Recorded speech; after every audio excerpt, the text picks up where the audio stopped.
that this emphasizes your unique appeal. The fact that you're able to reduce these things to such a point of absurdity that it's just unignorable. You know what it is? I'm not talented. Maybe I have a sort of that Y-shaped stick where you can find water, but yeah, it's an ability to sort of tap into the zeitgeist. Like my new thing with the left is play it through. Like, what's your version of events? So with those F-15s, like when you called the FBI, what do you want to happen? Like, tell me, as the head of the FBI, tell me what to do now. Like, I get my own F-15s and they go search in the skies for your guys? Like with Brett Kavanaugh, they go, we don't want him to become a Supreme Court judge because there's an allegation against him. Okay, so let me get this straight. In your version of events, if there's an allegation against a Supreme Court judge, he can't become a Supreme Court judge. All right. So you do realize there's going to be a lot of allegations against all future Supreme Court judges, right? What Gavin doesn't understand is what type of game he is in, or what kind of machine is being built around him and in all of America. I call the machine a mobile gulag machine. This machine is being made for a future time, when machine creators have much more control over the social and political environment. In other words, they don't have to worry when their candidates for the Supreme Court justices are put forward, or anyone else, because the same rules will not apply to their nominees. Just look at the reporting on conservatives and Republicans and compared to progressives today, when they don't have a lot more power. So the assumption within these attacks that the same rules are applying to both sides, and the attacks can be used on both sides, are valid. Only the allegations against their enemies will be considered valid and therefore inexcusable, where those will be considered lies and just, because they're doing the right thing and the moral thing, and they're moral and good people, and their enemies are not. Kind of think of it that way. This is why the gulag machine looks so out of place in a merit-based environment. It was not created to work in one. It was created to work in an environment that was more conducive to their social ideals, their social pressures and pushing. They know it's not made to work in a merit environment, but they're waiting for their time to come. So when the machine is put in the right environment, it's automatically moving, and people are surprised at how fast it starts to actually act. It would be like if a person made a submarine and turned it on, waiting for the flood to reach the area. He looked like a fool until the flood came, and the people living in the submarine were all okay, and the people that were around the flood were all taken away and drowned, and that's what they're kind of doing. They're creating a mobile gulag machine that when the socialism and the ideas of socialism come, they will be protected, and everyone outside the machine will be in danger. So they'll force people to adopt the machine or be destroyed.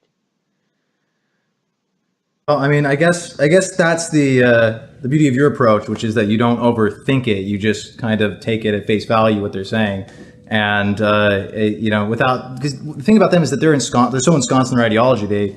They have all of these inbuilt answers, and it makes sense to them. Yeah, we're a nation of immigrants, right? They have these. Of course, they have the ready-made responses and the slogans, but they also have they have philosophies that undergird them that they think make sense, and they use a lot of words that mean nothing.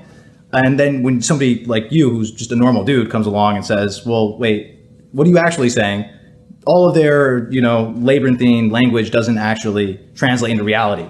It just takes them out of reality, puts them in some other world. It's sports to them. Like, yeah. I like the Mets. I don't like the Yankees. Yeah. It's an irrational preference. I want certain Yankees to have a car accident. Right. And I wouldn't make them have a car accident, but if I heard that Aaron Judge crashed his car and hurt his wrist, I'd be happy. That's stupid and insane and irrational, and that's sports. I pray for the Mets when we're at the stands, and I hope that they beat the team. That's dumb. I'm being a stupid, crazy bitch. Yeah, 14-year-old babysitter cunt when I do that. But it's also a joke. Like, I don't really mean it.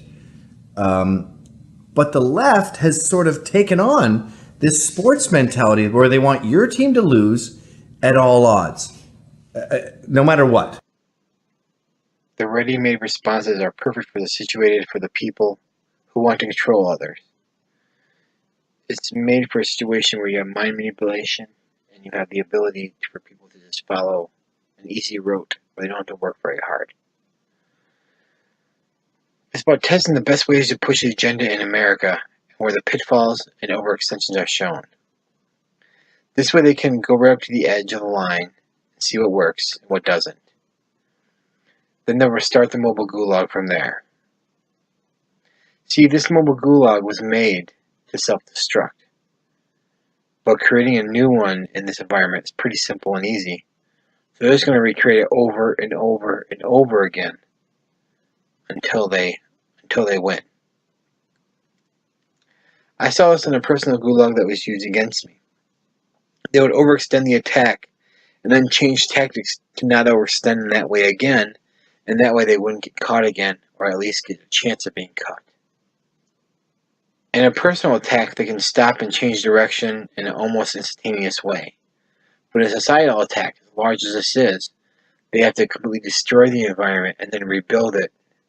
And they realize because people are the way they are, people will come and people will want to back it, even if they destroyed their first mobile gulag attack. I have no idea how long the runs are going to be. I have no idea how long it will take them to rebuild it, but I believe it will happen. It happened when the same tactics were used against me, and I don't see why they wouldn't stop. I don't see why they would go, okay, we're done, it didn't work. No, this is going to start all over again. And because they have such a stronghold, it's going to keep on going. And it's going to get, they're going to get more and more of a stronghold, and they're going to get more and more power. And when the personal attack happened, the more and more power they got, the more and more pain they could deal out. And so they're going to deal a lot more pain if they get more power in the situation. So we as a society, or we as Americans, better realize what's happening. Because the more pain they can deal out, the less conservatives and conservative ideals there will be. Which ones are we? The brown shirts ended up being the Nazis, and I don't want to be the commies either. I don't like that analogy at all. Right. But after that happened, everyone was free to go. It was over. And then the DNC, who uses the Antifa as their paramilitary wing, that's been well documented, they go, we can make this into a political thing, and we can make the right look unhinged, because we're being known as unhinged. So let's blame it on the right. And this is right before the midterms. The SPLC says they're a hate group. Let's attack them as a hate group. So they, the Attorney General, de Blasio, Cuomo, they all go, New York has no place for hate. If you look at officialproudboys.com, it's Proud Boy magazine. They documented these 10 ways that the New York politicians weaponize the Proud Boys. And they said, these hate groups are roaming the streets. We don't want that here. And they started using it to promote their agenda. Yeah. A politician is a job that attracts power. So many are willing to act in any way to keep themselves in power. This gives leftists many allies that are non-leftists. There are some reports as large as 15% of the people have psychopathic or sociopathic tendencies. This would mean leftists can have 23% of power, even though they're only 8% of the population. Because people who would help them don't have to be ideologically centered with them. They just have to want to be part of the ruling class. I mean, I fought the law and the law won. I was kind of naive. I knew that Antifa obviously was corrupt, and I knew the DNC might have been linked to them, and I knew the media was corrupt. I honestly, before October 12th, I didn't know that there was SJW judges and DAs, prosecutors. Yes, there are leftist SJW prosecutors, judges, and police officers. But remember, they don't have to be SJW leftists. They can just like the power it gives them and the control they have over others. It can give them a high. This is what I've been trying to warn people since 2003. A machine is being created around us, and I've seen it in full effect.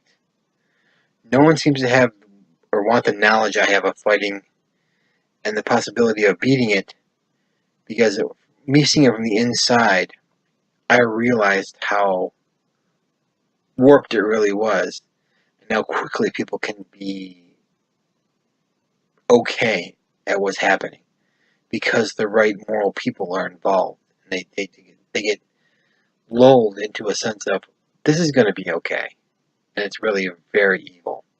And do you think that people like you who actually do brush against the guardrails of acceptable opinion, but do so extremely effectively, is it possible that underdogs such as yourself can overcome them and really transcend the institutions that are trying to stifle them? Can somebody like you actually It's a effectively? $1 million question. And I don't think it matters per se. I think the real picture, the real point here is that you have to fight. And that goes back to what I was saying earlier. If an 8 foot tall guy slaps your mom, you have to fight him.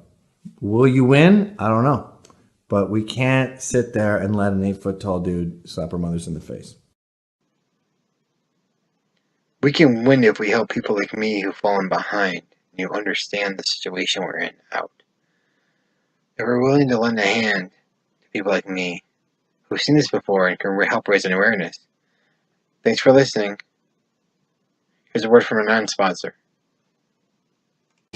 You can help me. You can help my cause. You can help the cause by going to defendgavin.com and donating $5, $10, whatever you got. Even your name as a donation, even anonymously, is a big deal. And the reason we're doing all this is to push back on the idea that Americans can no longer express. For all the people who are saying that we're winning, we won, the left will be defeated. This is not a war or a battle, I would say. This is more of a war of attrition and a revolution from the left. They're not going to stop. They're not going to lay back. They're not going to hang back.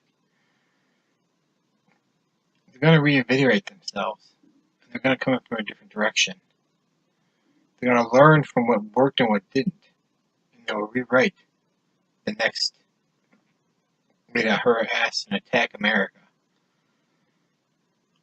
It's just the first wave. This is not a win. I think we have to realize that. Anyway, I said that was the last thing from our non-sponsors, but I just want people to know that after what I've seen and what I've experienced, leftism doesn't try to stop unless you stop it with force. And most people don't see leftism when it comes, because most people can't see leftism in my attack or what I've been through. I don't see its hidden agenda.